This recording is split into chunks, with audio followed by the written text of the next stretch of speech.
Ready? This is Beach Talk Radio. Good morning, Mr. and Mrs. America, and all ships at sea. This is your captain speaking, Mean Gene. Mean Gene. The following will be a test of the ship's whistle, the sonar alarm, the cable alarm, and the atomic attack alarm. Hello, America, and welcome to the #1 radio station in all of Fort Myers Beach. Beach Talk Radio. Here are your hosts, Kim and Ed Wright. Pay attention, dear. The show's on. And hello, everybody, and welcome to another episode of Mondays with the Mayor.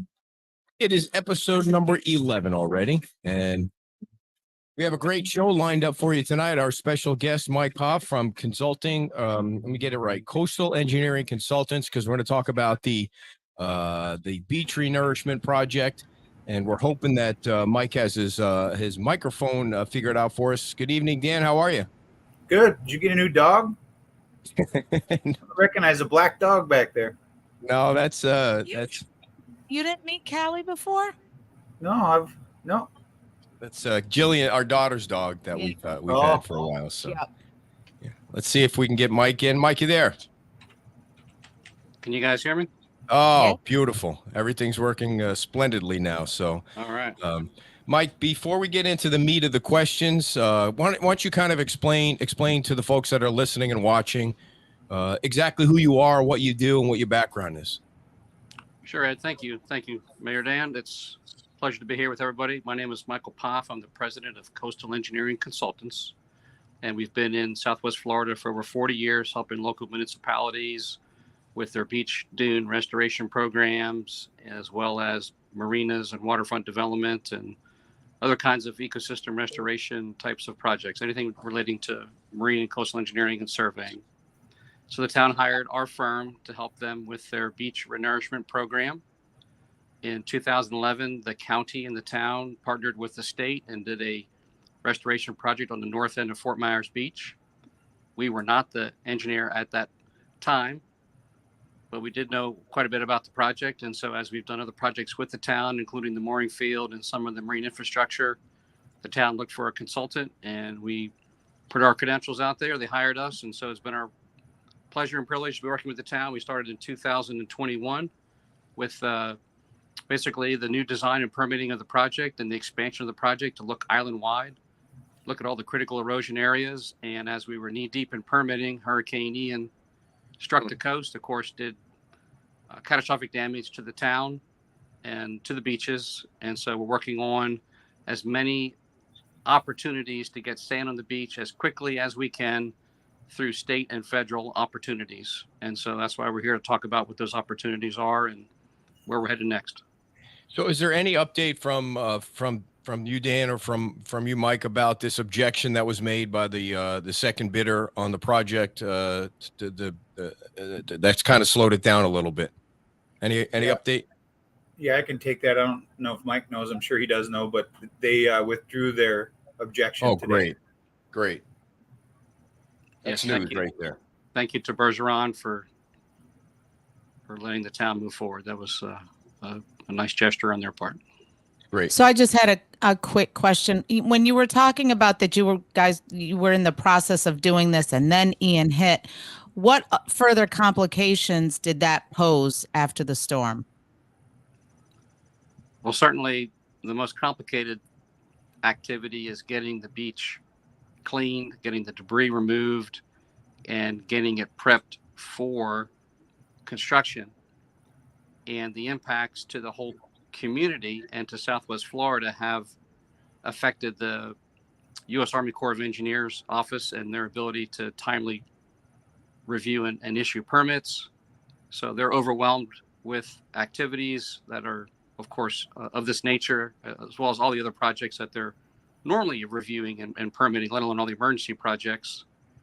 And then the severity of the erosion caused us to have to add another offshore bar area to the project to make sure we have enough sand for the project. And that has us partnering with the county and the Bureau of Ocean Energy Management another layer of federal authorizations to use the sand body, which is in the federal waters, along with the sand body in state waters that the town used for the 2011 project. I should say the county used it, but together they used it for the 2011 project.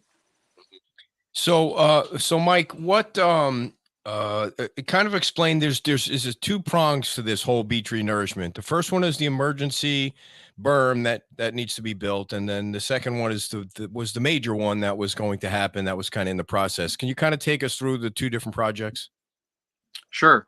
So the total volume for the original project as we designed it for the island, including the north segment and the south segment, was 900,000 yards. The amount of erosion due to Ian is over 200,000 yards. We're looking at 1.1 million yards of sand. FEMA has I have a habit of using acronyms, so let me spell out. It's the Federal Emergency Management Agency, FEMA. And they have an opportunity for us to put sand on the beach very quickly. If you can start and get sand going in 6 months, they will expedite their reviews and allow the town to contract and import sand from an inland sand mine, and there's multiple sand mines on the approved list by the state, and build what's called an emergency berm. There are guidelines and provisions on how you design and basically align this berm to provide some immediate protection from what's called a 5-year storm event, which is a high frequency, very low storm event. But the goal is to, we don't want any more properties and buildings to be undermined. So let's get some sand on the beach very quickly. And Fort Myers Beach qualified for about 90,000 cubic yards. And FEMA will pay 75%. The Florida Department of Emergency Management will pay 12.5%. And the state of Florida, through their special session in December and through communications with the staff at the Florida Department of Environmental Protection, the state's going to pick up the other 12.5%. So this is basically the first phase, first prong, get the sand on the beach as quick as we can in this little emergency berm. It's a temporary feature. It's not designed to last. It's not necessarily going to be there forever. There's no maintenance requirements on it. But because we have our second prong, our second phase coming up, which is the beach project, we can tie the proposed design template for the renourishment into this emergency berm and see if we can't use that 90,000 yards to our advantage to build the template that we've designed it, and also restore what happened on the land side. We want to restore as much of the damage that Ian caused to the profiles to our community. And so we'll work very carefully to try to mimic what existed before Ian hit. So the berm would be something that's built up against the as far away from the water as possible, right? Is that right? Is that where it gets built? Correct. We'll try to put it where maybe if there was a former dune feature, we'll put it in that alignment. If there was or exists a current seawall, we'll put it just seaward of the seawall in order to, again, try to provide some protection so that these walls don't get undermined. There might be rock revetments. I mean, every property is, of course, different up and down the beach. And so the goal is... How high is it? How high is it? Sure. So FEMA requires the berm to be brought to an elevation of plus 6.5, which is an average elevation of 6.5 feet over basically the mean sea level, or about 6 feet above mean high tide line. And so it's not 6 feet above the existing sand unless there's a scour hole there. The average beach elevation varies from +2 to +5 down the beach. So if your average beach elevation is 2, we'll put in 4.5 feet of sand. If your average beach elevation is higher, if it's +5, we'll only put 1.5 feet of sand in. And that's in order to provide that 5-year storm protection level. That 6.5 foot was computed using FEMA's methods for how you design this emergency berm. Now, can I just ask, so we're talking about the height of the berm. What would be the width? Great question. The width varies based upon the erosion that occurred. Okay. And so if there's more erosion that occurred and we measured that erosion, then we'll make it wider. The minimal width is 10 feet. Okay. The maximum could be as much as 50 or 60 feet. Wow. But ultimately, as long as we have that 10 foot of width, we're providing that emergency berm. We can actually reshape that emergency berm at the time we go to construction for the beach project, we can work with the property owners and say, all right, well, we want to maybe reduce that substantial body of sand a little bit, and we can use some of that sand to help fill the rest of the template. So you talk about the property owners. So now we hear the word easement a lot and scares some people, and they some people still don't know whether they're going to sign it or not. So I guess, Dan, I sent this to you earlier today, so I was kind of hoping that we might know what the numbers are. What is the total number of easements that need to be signed on the beach, and how many have been signed so far? I do not know the total number. I would say, obviously, Mike would agree that we want all of them to be signed, ideally, to be able to make it one continuous project. But as of today, it sounds like there's 50 that have been signed, but more have committed to mailing them in. So what percentage can you give it? Do you have, I mean, I don't think they know what the total number is. I don't know the total number. No, I haven't been able to get that yet. Maybe I mean, Mike, do you know? I don't. I don't have the statistics on the number of easements. Sorry. I mean, 50 sounds like a lot. I mean, how many property owners are there on the beach side? I mean, to me, it sounds like I was a little surprised to hear it's that high. I mean, I think that's good news. 50 individual folks. What about the condo people? How does that work? We just need one signature from the representation of the condominium. So if they have a condominium board, we would need like the board chair or the board president to sign it. Gotcha. So what happens if not everybody signs it? There's just going to be like burn, and then there's going to be nothing there because they didn't sign it? Or is this a situation where you're going to go all the way up and down the beach and you're just going to build the berm because we need emergency sand there? So that's a great question. That answer hasn't been quite determined yet. That's something that we will bring back to council. Right now, the direction is get all the easements signed. If someone's adamantly opposed to the project and they tell us they're not going to sign the easement and they don't want us on their private property, it's my understanding the town's going to respect that and not have us build the berm on that property. Anything you want to throw in there, Dan? Or well, at our last council meeting, I asked Mike to reach out to find out what the ramifications would be from FEMA should we not have sand, or not so much from a town's aspect, but from the private property owner. If they decide to not sign the easement and God forbid we get another storm, could that have an adverse effect on what they could do with FEMA because they didn't get involved in the program? I believe, Mike, could you touch on that? I believe you were able to reach out and get some answers on that. Sure. So there's a subject matter expert that FEMA hires for these projects that works for them and is our liaison. And so I asked him of that question. I said, if certain properties don't sign their easement and we can't put sand on their upland piece of the pie, so to speak, then what happens when we, let's say a year, 2, 10 years from now, we have a storm? It will not adversely affect the town's ability to go request additional funding. And so that's not going to jeopardize a future claim with FEMA for the post-storm recovery. So that's good news. So FEMA also, of course, wants us to respect the private properties. And I think that with the actions the town and their staff have taken to date, they've demonstrated to the residents that we're not trying to force something upon them. We want to work with them. We understand that there are some concerns about the easement language. Right. So before you get to that, I wanted to ask you one more question about the homeowners. Is there a certain percentage if they don't sign that FEMA will say, okay, this isn't worth it for us to pay 75% of all this because it's going to be a hole here and not a hole there and a hole here? Is there a percentage that have to sign in order for this to go forward with FEMA? I don't believe so. It's my understanding that they're trying to protect as many properties as they can. And so even if we can't have the continuous berm, we do get some protection in front of certain properties. So, gotcha.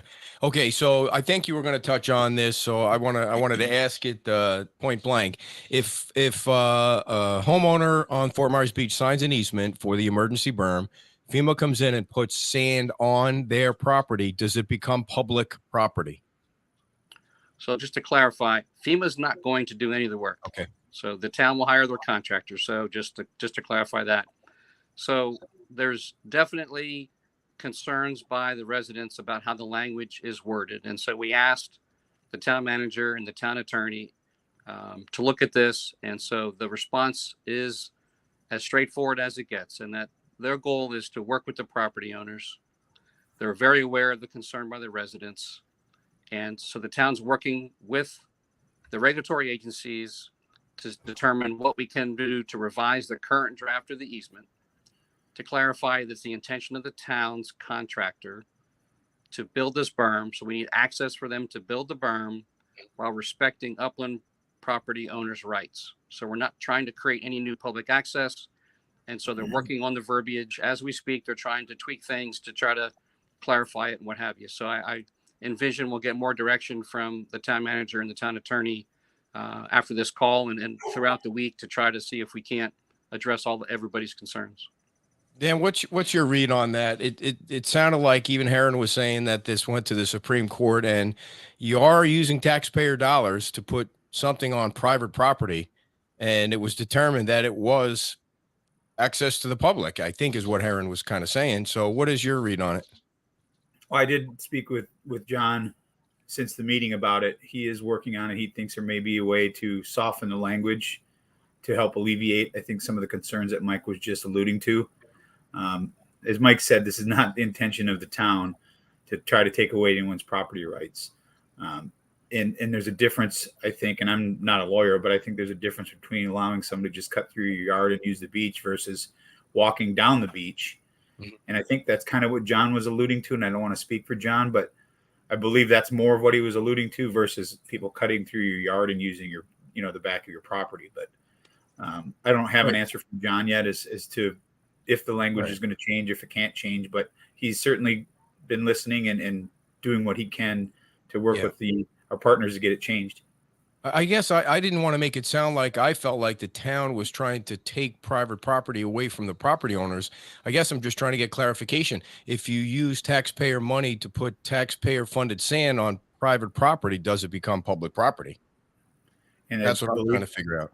Well, and I believe that's the answer that we're all trying to get laid out in black and white from John. He's the attorney, so I definitely don't want to speak for him. And you're asking the same question I think Dave Nussbaum has been asking the entire time. And, they're certainly not opposed to the project at all. It's just they want to make sure that their property rights are protected, and I certainly can't blame them for that. And refresh my memory, how much time do you is there a time limit on what this has got to get done where those funds, yeah. How much time do you have to get this worked out and then get the signage of people? So the emergency berm has been advertised for bid. As we talked about at the beginning, there was a protest. The protest has been lifted. So as soon as council is able to meet again, I understand the next meeting is the 21st. It would come before council. Then there'll be a little bit of time for the contractor and the town to do all the paperwork required. So the goal is to really start this project in early March.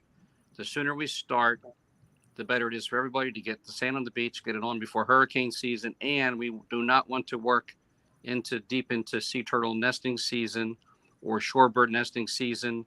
We want to be able to try to get as much work as done before those activities occur, certainly before nests start to hatch. We really want to be done and out of there. So time is of the essence. That's why we're encouraging everybody to sign their easements, work with the town to get the language massage, whatever the right word is, so that everyone's comfortable recognizing that with the constraints put on us by the hurricane, we're not doing this in the normal time frame that we would like. And so we are expediting this and trying to get it all together. I don't want to step on you, Dan, if you wanted to jump in there. I just want to make sure. Yeah, I just wanted to reiterate, I think what Mike has said, and I, speaking for myself, and I don't want to speak for my fellow counselors, but I can assure you that the last thing I want to do is infringe on your property rights. If this is something that you do not feel comfortable with, there's nobody forcing you to sign it. This is completely a property owner's decision. If they don't like the language, that's fine. We encourage you to do it. We think it is, personally, again, I think as a town, it benefits everyone to have this added protection up and down the island. But we're certainly not going to force you to make any decisions. We're not going to take away your land. It is completely up to you to sign this. I encourage you to sign it. As Mike and I have said, we believe that working with the language to try to make it whatever, if you want to use the word massage, whatever it is that gives you the comfort or the clarity. Everybody has a little bit different issue with it, and we'll address as many as we can. But at the end of the day, it is ultimately your decision. Yeah, and I know this probably sounds kind of basic, but I think that everybody kind of wants the same, and they want to rebuild the back part of their property. I mean, but are people? I don't think people are going to come and put, somebody down the street or a visitor or a tourist all of a sudden can figure out that this is public property and is going to get their lawn chairs and just go start sitting in their backyard. I mean, I don't think that's going to happen, but I can understand the confusion where, people are just not sure. Not that they think you guys are trying to take their property rights. We're talking about FEMA here and the federal government, who the town of Fort Myers Beach residents are already weary of because of the way they've been treated on some other issues. And all of a sudden, the property is now public because, FEMA paid for the sand. So I think it comes, to me anyway, from talking to people, that's where the confusion comes more. And I think maybe, Mike, if you could touch on this as to how the process would work from the emergency berm, the FEMA emergency berm, to the normal restoration, how that sand gets tied into that berm, what it does for going out to that sandbar in the water. If you could, I think, touch on that, that'll help alleviate some of the questions that I've been receiving. You're much more knowledgeable in this than I am, and I just assume them hear it from you than me. Sure. I guess one thing to share with the listeners is it's an emergency berm and it's temporary. There's no maintenance required. So that's different. That's different speak than what FEMA typically talks about in terms of restoration and rebuilding. Beaches are kind of unique in the FEMA world in terms of that. So it's a temporary berm. It does not have to be maintained. And so for the beach project, as we build our template for the beach project, we will tie the beach fill into this berm feature, and you, the property owner, under the Dune management plan that the town has worked on, it was originally written in 2011 for that original project. And so the town staff and myself and the Department of Environmental Protection and the Fish and Wildlife Commission made minor changes to the plan, very, very minor changes that allow for the property owner to adjust this dune feature. So ultimately, the dune vegetation plan is a requirement when public money is used by the Tourist Development Council of Lee County. It's in the county code. It's also in the town's land development code that 75% of your property has to have a minimum of a 10-foot wide strip of vegetation planted. It can be at grade. It can be elevated. So if you're a property owner and you get the emergency berm sand, and come this fall, winter into spring, when we're pumping sand on the beach, you can say to the town, we want that berm lowered, and we can go back to at grade plantings. And so that's another reason why we're asking you to work with us on the berm, because it's a temporary feature. And once we put the sand back on the beach and tie it all together, we'll be able to implement the dune management plan and get plants planted and work with the property owners accordingly, as I said, to look at the elevation of what that might look like. Okay, so you kind of jumped over a couple of things there that I wanted you to kind of back up on. This first easement that is this dune, the emergency. Is the easement that the people signing cover everything, or are there going to be two that they have to sign, one for the emergency and one for the big project? That's a great question. Because of the time constraint we have, we developed one easement to cover both the emergency berm and the beach project. In a perfect world, we could have done it through two different easements and gone back and asked for a second one, but we just don't have time to do both. So we put it all together in one. And I think that's caused some of the angst as well. And it just is what it is. We don't have time to process two different easements. Okay. Now that before you move on, there was a question that popped up that I think if Mike could touch on it would help alleviate. Someone, I don't remember who it was, and I saw it pop through your comments there. They're asking, and I believe we touched on it a little bit at the council meeting, as far as some sort of rendering of exactly where the beach berm is going to go in relation to the properties up and down the beach. Have we got anything like that yet that we can share with the residents to help alleviate some of their questions? We do. If you go to fmbgov.com, so that's the website for Fort Myers Beach, beaches, there is the emergency berm construction plans. It's one of the links. You click on that, and it will bring up the plans that we prepared on your behalf.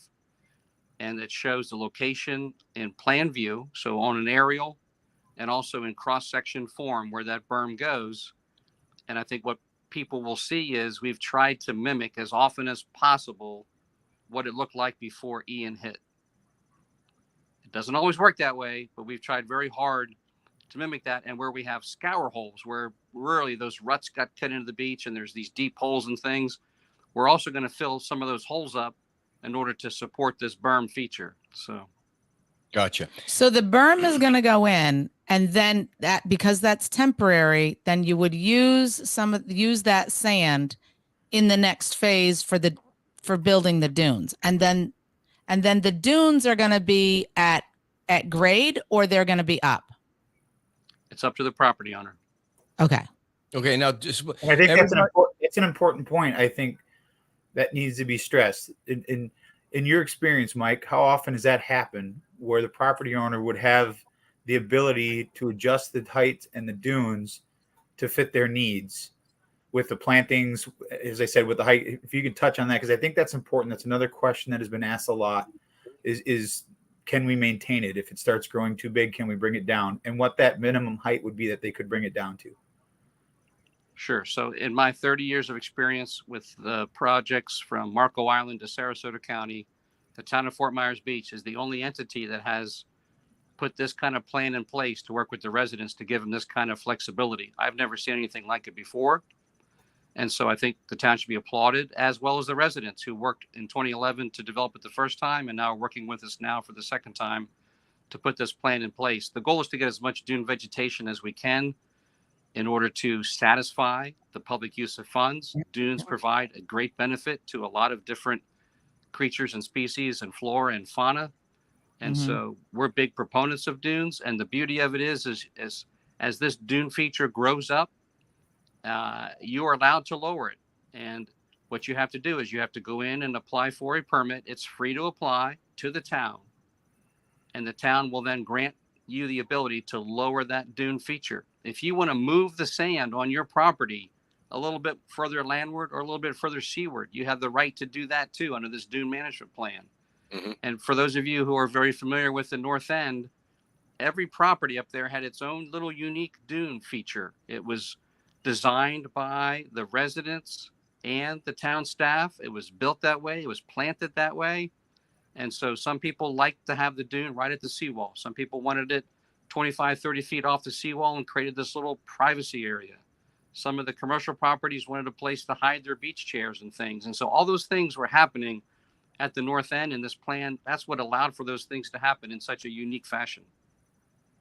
Okay. So how low can they cut these trees and Well, things? and that's and is it the dune plantings that they can cut, or they can actually? Yeah. I'm asking them, or can they actually remove sand to bring the whole thing down? It's both. You're allowed to remove sand.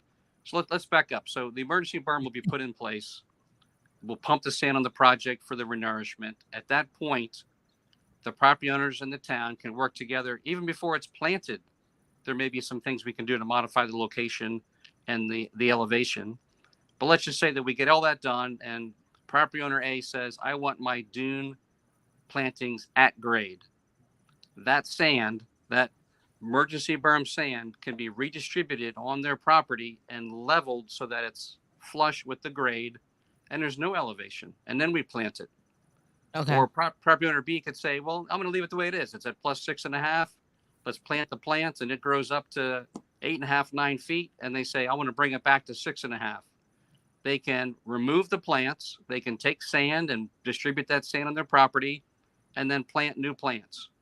So here's the kicker, and that's what everyone needs to understand. The town is going to do the initial work, the initial plantings. Subsequent maintenance of the dune is at the private property owner's cost. So if you want to come in and lower it, you want to make changes in the future, the town will permit it, the town will work with you, but that's a maintenance cost that will be borne by the property owners. Got it. Dan, you want to jump in there? Look like you wanted to say something? Nope. Or is it... I was going to ask him I was going to have him say exactly what he just said. So, okay. So how low can a homeowner cut these species? What's the height that they have to be at? That's a great question. I'm afraid I'm not the plant biologist guy, so I don't know off the top of my head, but it's in the Dune Management Plan, which is also posted at that same fmbgov.com beaches. You can go on and look at the Dune Management Plan. I believe it varies by the species and what you can and can't do. Like railroad vine, you wouldn't cut back, but sea oats, there's an elevation you can cut them back to, or you take the sand away and you lower it and you replant. So I'm sorry, I didn't memorize the different species and the cutback elevations. How dare you, Mike? Come on. I memorized this stuff. So somebody just only had one or two things to do for the town today. So. I hear you. So somebody just texted me a question. Can I ever get rid of the dune if I change my mind in a few years? You have to keep the dune plantings. That's the 75%, 10-foot wide requirement. So that can't go away. Gotcha. But it could be flat. It could be at grade. That's correct. It can be flat. It just would have to be green. I mean, or it would have to be plantings. It can't just be loose sand.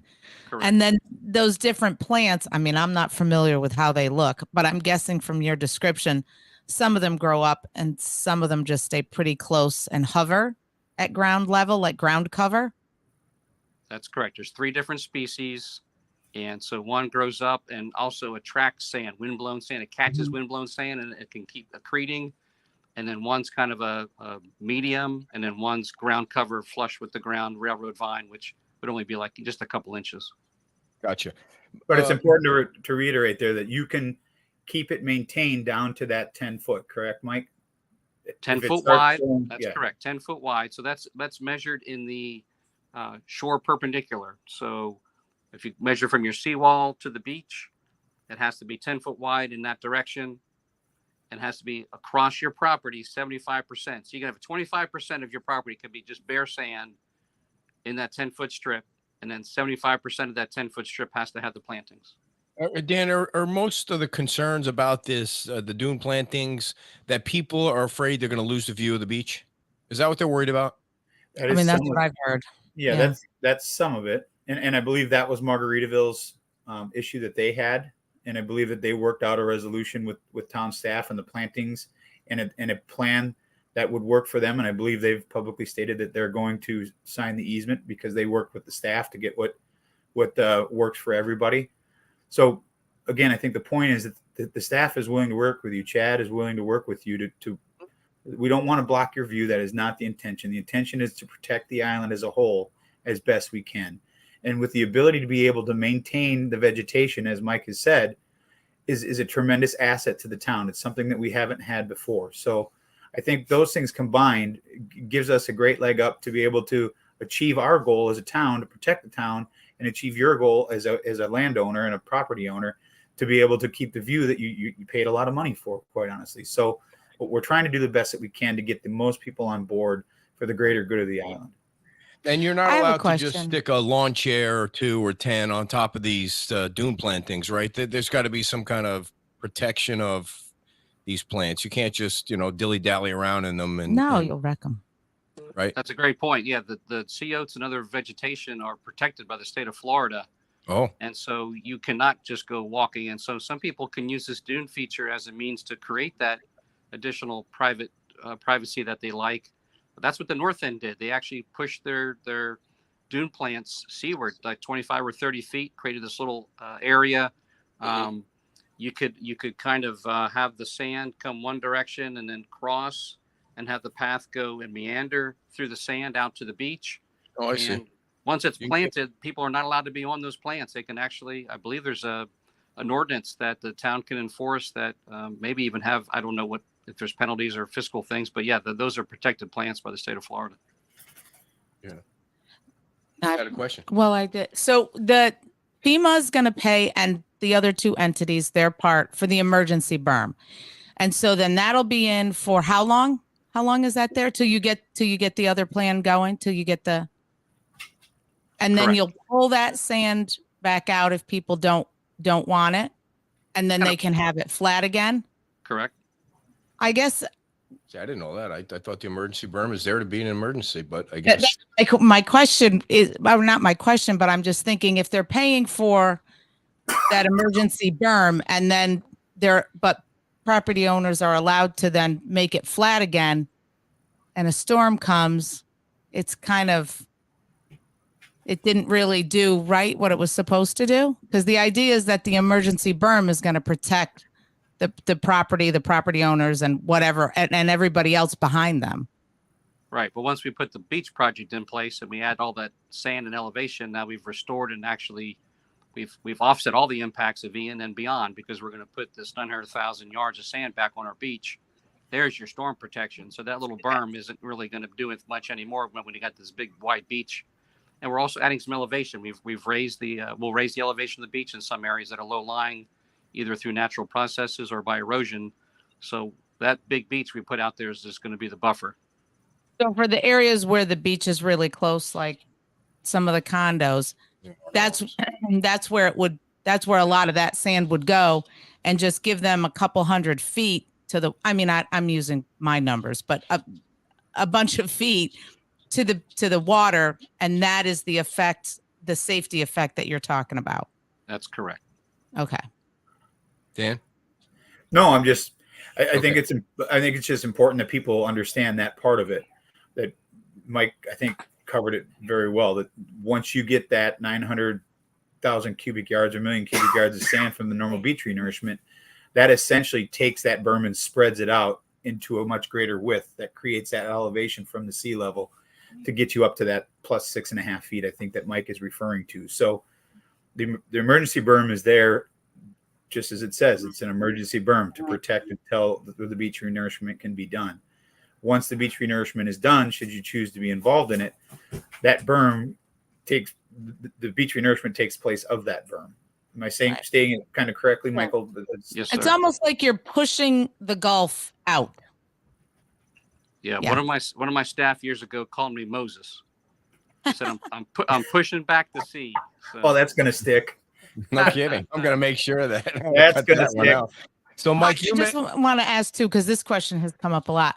What kind of sand are you going to use? Is it going to be that white sugar sand that's not indigenous, but I don't know what the right term is, but native. that's native? Thank you. Or is it going to be brought in from some other place and look different? It's a great question. Glad you asked it. So the emergency berm will be built with trucked in sand that comes from an inland mine.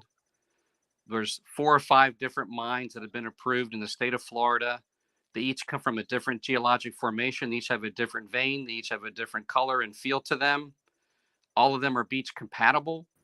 But when you first put that sand out there, it's not going to look like our native beach. It just can't. It has to be weathered and mixed and blended. The sand that comes from offshore, same thing. That sand's been underwater for thousands and thousands of years. The offshore bar area is an old beachhead from, as I said, probably 3,000 to 4,000 years ago, when a different level of sea level rise. When it first comes out the pipe, it's coming out as a slurry. It's mixed about 80% water, 20% sand. It comes out gray. People are going to freak out, and that's understandable, but it's the same type of project we've done for all the municipalities up and down the coast.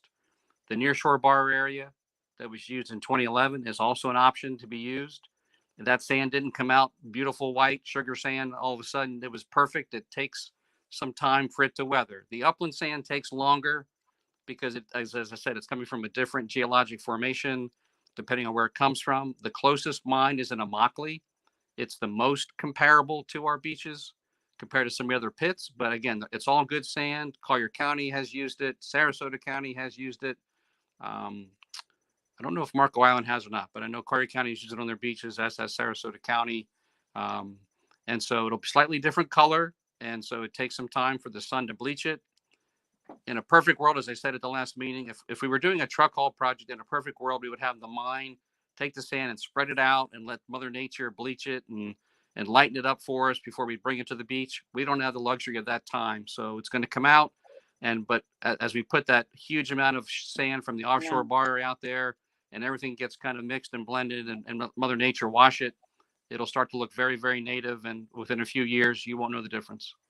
Mike, where is this? How far out is the sandbar that you guys are going to be piping the sand in from? So the nearshore bar area is in the Matanzas Pass Ebschel complex. That's just about, I think it's less than 3,000 feet off the shore. It only has 900,000 yards of sand for us to get. So the offshore bar area, as the crow flies, it's 29 nautical miles. It's about 11 miles off of Captiva. Okay. Is there any aerial view or pictures where you can actually see the sand from above? Is that, or is it just too far down? It's too deep. You wouldn't be able to see it. But we do have maps in our permit drawings, and they are also on the website, I believe. I believe Chad loaded them up. Gotcha. And so if not, I'll make sure that he does that in the near future. But the permits for the beach project, I believe, are all loaded up now, and you can kind of see where that big sandbar is. There's multiple sand ridges out there. It's called the Captiva Field. Captiva Island has used one of them. Collier County has used one of them. So it's a sandbar ridge. It's very, very rich with sand. Millions and millions of yards of sand sit in these different ridges.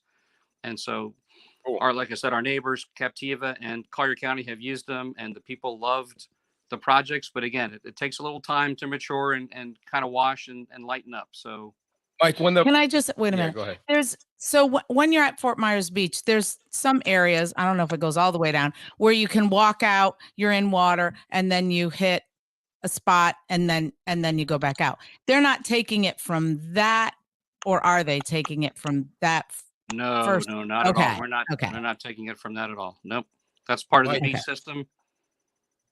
When you're standing at Times Square right now by the pier, there's so much erosion that took place there. There's really no beach there anymore. I guess depends on when you go out there too.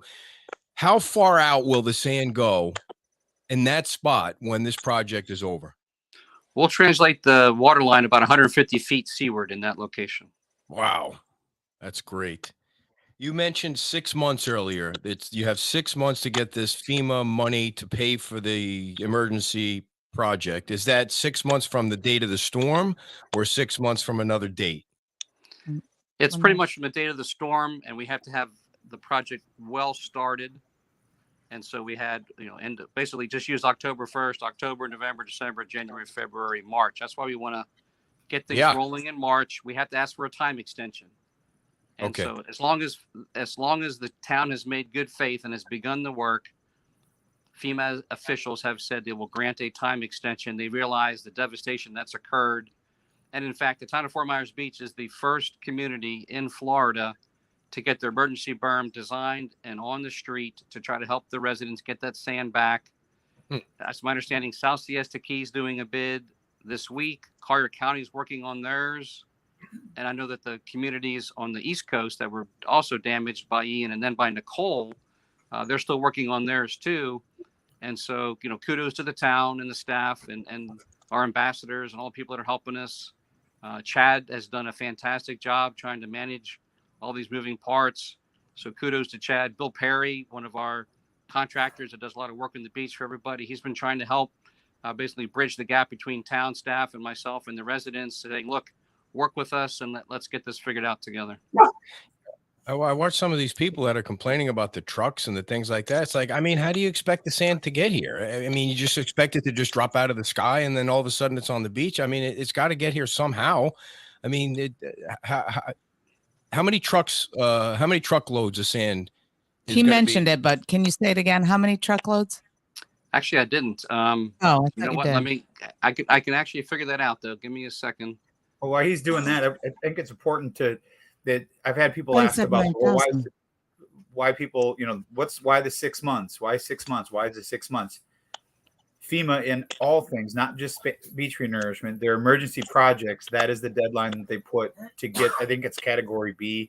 I get all the categories mixed up, but the emergency category fund that FEMA pays out, it's 6 months across the board from the storm, not just the beach. It's everything that was damaged that the town needed to get working on since the storm. So time is of the essence. And if you don't get it, it's a very expensive project to fix some of these things. So you want to make sure you're as diligent and as efficient as possible to get as much assistance as you can get.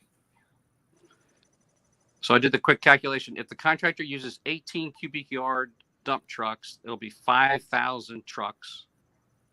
And we're trying to get them all done in 90 days.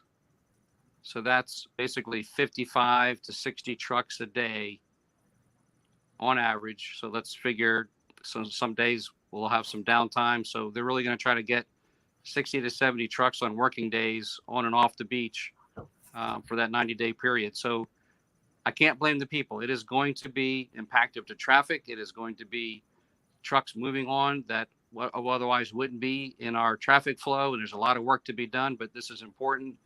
And so we're going to ask, and the contractor has to have a maintenance of traffic plan. He's going to open up different access points to bring the sand to the beach. And so we're going to work with them on, right now, Newton Park will be the main staging area, but they're allowed to work with property owners, like whoever owns vacant lots, to try to maybe make things easier and work some deals. Chad's been working with a few owners, and he's been working with town staff. There might be one or two of the public access right of ways we can open up for them too. So, will they be So coming? they're going to come in with the truck, dump it. I mean, they're not going to go onto the beach. They're going to dump it like in Newton Park or, like you said, a vacant lot. And then how does it get out to the beach? Or how does it get? They'll use off-road trucks to move it up and down the beach, and then graders and excavators to grade the profile. Wow. So go ahead, Mike. I mean, interrupt. If you've been on the beach, they're taking the screen sand from Newton and they're distributing it at different parts. They're trying to fill in the worst of the scour holes right now with that screened in sand. And so you'll see off-road trucks are already on the beach running up and down the beach. And the prime contractor, the low bidder, has subbed to that same company, ICS, that's working on Fort Myers Beach. So that's another advantage for this low bidder is they've already got equipment through this sub working on the beach, doing pretty much what they're going to be doing when they start bringing in the new sand. So will they be coming over the Matanzas Pass? Which bridge will they be coming over? I mean, which way are they coming from? From a mock league, they could come either way or both ways, or? They're allowed to come either way. As far as I know, I don't think DOT's put any restrictions on commercial traffic at this point. So the contractor is going to give us a maintenance of traffic plan that we get to review and comment on, but we don't have that information from them yet. So next time we talk, though, we'll have that information. We can share it. So that project could start as early as March. Now that this objector has withdrew his complaint or her complaint, whatever it was. And then when does the big project start? So we're working with the federal agencies to get the federal permit. We already have our state permit. And so our goal is to start after nesting season, after November 1st, and be done by May 1st would be the ideal time window to have the project built. But we are relying on the Corps of Engineers. As I mentioned, they are shortly overwhelmed, as we all are, with recovery efforts. And so we're begging and pleading for them to work with us. We've had great cooperation. And so we'll keep you posted as we move through with the process. But if all things align, hopefully we have a contractor pumping sand after November 1st. So in between that time with turtle nesting season, and are they going to be, I mean, you said 29 nautical miles, right, is the furthest one out. So that's going to take a little bit of time to put in a pipe, right? I mean, that's a long pipe. I mean, unless there's one already out there. Can they be doing that before, or they got to wait till November 1st to start building the pipeline? That's a great question. So we won't expect a contractor to run the pipe that whole length. So they're going to use one of two methods. They'll use a hopper dredge. It's like a big vacuum cleaner. It sucks the sand off the bottom into its container, this hopper, and it sails into about 30 feet of water. And we've surveyed and we've designated a certain, what we call a pump out area. And from there, it's about 7 miles to the island. So they'll run about 7 miles of pipe, and that hopper will pump out, and they'll have boosters on floating barges that will help pump that sand, put the RPMs and horsepower behind to push that sand through the pipe onto the beach. That pipe can be laid during probably starting in October, because at that point, I believe they would let us, because the mothers have stopped laying their eggs. So I think they would allow us to lay the pipeline. We'd have to have spotters on the barges after November 1st. Well, there still could be some turtles, but it's very infrequent. And so, like I said, probably we might be able to start a little bit into October, but most likely it'll be all November until we start. Okay. So, there's a chance that by May of 2024, Fort Myers Beach can be completely done. The beach, yes. Yeah. The whole new beach. That sounds crazy. That's the goal. That's what we're praying for is to everybody align together, and we have had great cooperation. And so we have to pray for some good weather. We got to pray for some contractors to bid the project to be available. And so the contractors know that this project's going out to bid this fall. They follow the money. And so we didn't talk about that. So if I could, the state of Florida and Lee County and the town will cost share on the major project. And so the town shares about $1 million of about a $25 million project. And the TDC and the state will pay the rest. That's incredible. How does this compare to other, like, is this a bigger project or a smaller project than other around the state? Like, just for reference. This is a very good sized project. We did Manasota Key in Sarasota and Charlotte County. It was 900,000 yards. We did that in 2020. Lovers Key and Bonita Beach are up for nourishment. And so there's some concurrent activities going on with our partnership with the county. Combined, it's about the same size. It's also close to 900,000 yards. So it's definitely, for Southwest Florida, it's one of the largest projects that will be on the street for construction this year and next year. So East Coast projects tend to be a little larger because their erosion rate's a little higher. So, but certainly for Southwest Florida, this ranks up there in the top 5-6 sized projects. Well, Mike, thanks so much for your time, man. We really appreciate the update, and we hope we could do this again along the way and keep everybody up to date on what's going on the beach. Thanks a lot. Thanks for getting the information out. Thank you, Mayor. Appreciate everybody's support. Thank you, Michael Poff from Coastal Engineering Consultants. And Dan, that's great news if everything falls into place, and hopefully it's a weak hurricane season, a non-existent hurricane season, and everything gets rebuilt back out on the beach. You got to be happy about that. I am, and I'm glad that Mike agreed to come on and answer the questions directly, because it's, sometimes it's easier to hear it from the expert than it is to hear it through me or anyone else. He's a wealth of knowledge, that guy, and yeah, you certainly can tell he's passionate about what he does. He's very good at what he does. He's highly respected. So I'm glad that people, doesn't mean we have all the answers right now. I did see some of your comments in there. I believe that people were saying, like, make a video, and we're certainly willing to do everything that we can do to get the information to the people who aren't here or haven't been back since the storm, to get them educated. But tracking everyone down is becoming difficult. No, I thought the video, that's a good idea. I mean, it's one more. What do you mean? A video of this information. It's one more way to kind of say, well, here's the information, and you can review it at your leisure. And then I don't know, but you just don't have a lot of leisure time right now. It sounds like this needs to get moving along lickety split. Yeah, it certainly does. And we have to follow within the same guidelines and the rules that everyone else does when it comes to FEMA deadlines. So we're going to do the best we can to get everybody the information they can to get them to sign on to help protect everybody on the island. So we'll keep pushing forward. As Mike said, Chad's done an excellent job, in my opinion, of trying to get as much information, working with the county, working with the state, working with FEMA to be able to get as much information and get it in line as fast as you can. As Mike said, it's the first one. We're the first in line. How often do you hear that? Usually it's, Fort Myers Beach is behind everybody else. So I should tell you that our staff is working very hard to get this project underway in the time frame that we have to work within. And the whole way that you trucking the sand, not so much, but how you take the sand from miles away and you put it through a pipe, and it's got to you got to clean all the crap and a hopper, and that's going to be crazy. It's pretty something to. It's going to be pretty. That's going to be something to see out there with all of that. And I see some people are jumping on late and asking some of the questions over that have already been answered. If you actually go back up in your feed there, Jennifer, I saw put out the website link to be able to click on and go get all the information that you need. And we'll tomorrow morning in our newsletter, we'll put the link to this video and to the town's website that has all the documentation in there that folks can keep an eye on.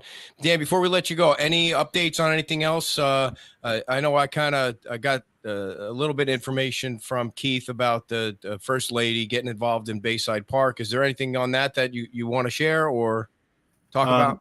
Not that you've already covered. I've known that for a little bit, but I just didn't want to share it until I knew for sure. But it is in her hands, is my understanding. And so we'll know, you'll know when we know, let's put it that way. I did have, go ahead. No, go ahead if you want to finish on this. Yeah, I want to finish on that because there might be people that don't know. The First Lady of Florida, has this gigantic fund of money that was donated for different projects along the state, and along the way, she'll come up with a different project that she wants to put the money toward. And from what I understand, 1.5 million from that fund will be going to fix Bayside Park at some point when they announce it. Yeah, and then we had a meeting with FPL again about the lighting. Last week, and they came in with another proposal to light the entire island in the amber lighting, not just for Estero, but side streets as well as Old San Carlos, with some decorative fixtures. This time they proposed a town-owned system that was much more expensive, obviously, but they've committed to working with us and their lobbyists in Tallahassee. We've spoken to our delegation about the amount of money it would take to do that. Knowing what I know about this project, and as long as it seems to have been going on, as we know this has been going on forever, I think this project makes the most sense, both for longevity, helps the town out immediately. It meets our requirements for the state when it comes to turtles and wildlife protection. It puts things underground. They had proposed a privately owned system that works through a different part of their company, the non-regulated side, that would give the town a new lighting system that they're willing to design, implement, and install, both for, like I said, side streets, Old San Carlos and Estero Boulevard. So an entire wide solution that would have underground power to it. We'd still have the overhead power for the homes, but this lighting, it would add the dimming capability, which I've been a fan of. It adds the resiliency because it is wired underground. That was that was a couple questions from some of the leaders up in Tallahassee that added about resiliency. What are we doing to protect ourselves should there ever be another storm? Right. They talked about the storm water, which the county just finished up that problem, and we're working on the side streets to finish those up. This would add another layer to that. So I believe it checks all the boxes, both from state, from resilience, from future proofing. It helps the town with energy costs. We don't go from $4,500 a month to $32,000 a month. It actually would lower our costs a little bit, but it's over a 10-year program is what which would include the maintenance, because that was a big question that people had. If it's a town-owned thing, how do we pay to maintain it? This would include a 10-year maintenance plan that FPL would be on board. After the 10 years, obviously the question then becomes, well, what next? Well, then it becomes a competitive bid process. Now we can go out to FPL, we can go out to some other energy companies and get a bid request from not just one company, which has always been my angst about this whole thing, is that you're beholden to one company, therefore they can dictate what they want to dictate. So it would give the town, I believe, in 10 years the opportunity to work with other companies, or at least make it competitive for a maintenance program. So I think it checks off all the boxes. It is a little bit more expensive. We've spoken with Representative Botana, who I believe put in the appropriations request for us for this. So we'll see where it goes. How much? How much more? It's currently about $7.9 million is the total cost, which was actually a little lower than I expected. But with what the county is working on with their crosswalk lighting, that number they expect that number to go down depending on the county's fixtures. Obviously, there'll be less poles that would have to be put in because the county would already have some. So depending on the final design phase of what they have and what FPL would design, that number could go down. But currently it sits at about 7.9 million. And so the town would be in the power business. The town would then have their own. You would own that. We would own that. Yes, we would have to pay them. It would be a metered system, is what they call it. Right. Just like Okay. the county's going to do with their street lights. It would be a meter, so you pay the meter. You have to maintain them. But again, this program that they came in with would put the 10-year maintenance agreement included into that cost. So essentially, our cost they estimate would go from $4,500 roughly a month that we're paying in energy costs now, down to about $2,700 a month. So we would save a little bit of money. We'd be fully compliant with the state regulations that we have to have for wildlife protection. It would add that extra foot candle of light on both the side streets and Estero Boulevard. So it would cover all the boxes for safety, for environmentally friendly. It would give the town control. Like I said, the dimming capability I think is a very good future-proof. So it covers that resiliency, future-proof thing with the underground power. So I believe it checks the most boxes of all, with the exception of it's obviously the most expensive as well. But when are you going to get an opportunity to be able to do this? Is that, the goal is to check as many boxes and be as future-proof as we can be. Plus, if you can get the money from the state. Well, that's what this I'm time. saying. So is there, because I believe that this was brought up before. I mean, you guys talked about this throughout this process before, correct? Yeah. So, well, And just so it kind of makes fast more. forward. Since the storm, we've had essentially 3 options that have come out. And it started, I believe, as a 1.8, then it went to 4.6.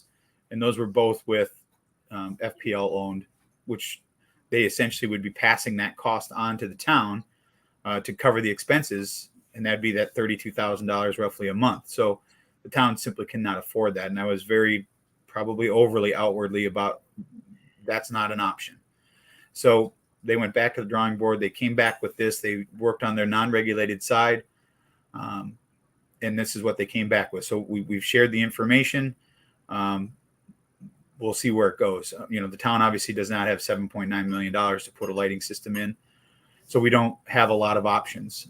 The only other option, as I explained to them, is an option that is being used now and has been used in the past, and that's shutting lights off during turtle season. And that is not an option in my opinion. So we'll keep fighting. We'll keep trying to get this done. I think it's something that, in the grand scheme of things, it angers me a little bit that this is something that we have to devote so much time and energy to with everything else that we're dealing with. But it's just one of the many things that we talk about every day, and we'll try to get to a resolution with it as soon as we can. So one other topic, there's a boil water notice on Fort Myers Beach because the water main break. How did it break? It was I believe a cable company hit something, is what I've been told. And I think it was just south of Beach Baptist. We didn't have water that night as well. So the crews were out there working on, I think they're still finishing it up. So there's still the boil water notice in. I have not been told that that's been lifted. I don't know when that is going to be lifted, but it obviously was a pretty significant break. Sure. Yeah. I mean, people were freaking out over the weekend. We were hearing from everybody that they lost their water pressure, or they didn't know what was going on. But unfortunately, with all the construction that's going on, things like this are going to happen. This one was probably one of the bigger ones, but it won't be the last one. Where you're going to have this happen again when you've got that much construction going on such a small space. Things are bound to happen. It's not intentional. Accidents happen. You just do the best you can to fix them and move on. And there was this, I don't know if it was a storm, but the wind and the tide brought some more stuff back on the beach. I know people were out there cleaning it up as much as possible. So did you notice that? I was out there today. We went down the beach today, and I could see some more. And it's been a little bit windy the last few days, so those waves have been rolling pretty good. It's been pretty nautical out there. Anything for Dan? No. Anything else, Dan? Before we let you go, we got everything. No, we've got we got a busy couple of months here. With legislation going on and things within the town. So LPA should be interesting tomorrow as well. Keeping an eye on that one. Most certainly will. All right. Thanks a lot for your time, Dan. And I saved a bunch of the questions that I got this week for next week because of we wanted to focus so much on the beach renourishment. So, and I'm definitely going to come back in my next life as Cookie. I've watched Cookie laying down there behind you, like got nothing better. She's having the time of her life there. All right, man. Thanks a lot for your time. Yep, we'll talk later. Thanks. All right, Dan Allers, everybody, the mayor of Fort Myers Beach. Always great to have him on and give us an update on everything. And before we let you go, everybody, Liberty Roofing and Construction You're going to need a roof on your house when you rebuild your house. It's a 50-year warranty from Liberty Roofing and Construction. And what's even better is they say your roof will be done within 30 days of when your permit is issued. Clean property guarantee. They have industry-leading workmanship. Receive a free assessment by calling 401 Roofing. Call Patrick McKenna at 401-439-9585. If you didn't get a chance to watch Saturday's show at Wahoo Willie's, we had Laura Sanchez on, and she has money to give. She has money to loan, and she is quite a firecracker to have on the show. So go back and check that out on Saturday at Wahoo Willie's, or the whole show too, Tom. Yeah, Tom. And stories. Yeah. During the storm. So it was, The dogs were quite active tonight here. What is going on? Call Laura Sanchez at 239-895-0657. 239-895-0657. If you need money, she has money to give you. And it's millions and millions and millions of dollars. and I don't know, it was at least a couple of weeks ago when the whole washer debacle was going on, which that is still continuing. But someone reached out in the messages and said they had a contact at Whirlpool. So I'm looking for that person. We have a washer, and the washer seems to work Now we fine. need a refrigerator and a dishwasher. So Okay. All right. I'll stay out of that. Did you want to share anything about your bike ride from Sunday? How that went? my face is still healing from sand blasting that. How about that wind? Ooh, I mean, when you see that much sand come off there, and it's already, I mean, it's already had the storm hit it, so it's hard to imagine there's even loose sand left. But I don't know. All I know is that if that emergency berm and the beach renourishment is going to prevent that, you should do it, because People love those videos too. The bike videos. Somebody was saying we should do a bike video where we go up and down every single road on Fort Myers Beach, because people, maybe they haven't been back to their house, or they want to see how their condo's doing, but that would take it would be like a whole day thing. I mean, how do you, the issue I'd is have to pee 1,000 times. For me, I'm going up, and then I feel like it's just taking too long by the time I go up and come down. I was hoping somebody had a golf cart that might make it a little easier. Somebody came up to Mangaritas and was like, "Wow, those cobblestones were really wreaking havoc on your video on Sunday." Which got shaky. Yeah, going around like that. But I've told people too, when I'm doing that, besides the fact that I'm riding the bike, and so it's hard to see the screen comments on the screen. It's also the glare.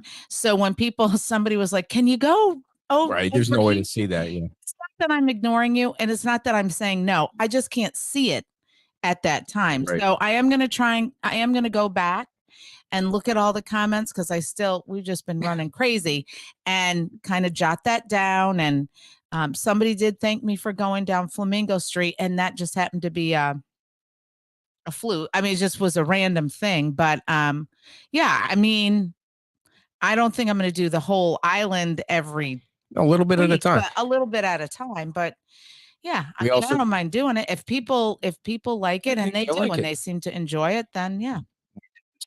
Plaza video on Saturday, and that got a lot of love, and that was so bizarre, because we had people from the neighborhood just kind of walking up to the video. They wanted to follow along and hear what Sharon was saying about, Truly Scrumptious and Anita's store and the restaurants, which ones are coming back, and they would cheer when they heard somebody was coming back, or they'd be upset when they heard somebody else wasn't coming back. And so it was just people they just want information on everything down there. Yeah. And they were really not happy with the CVS. I mean, the CVS is right next to Santini Plaza, and nobody's getting any information on that. And there was a rumor going around that there was going to be like a portable unit set up outside the CVS, that they were going to set up some kind of portable thing so you can go and get your, prescriptions or whatever. It's totally not true.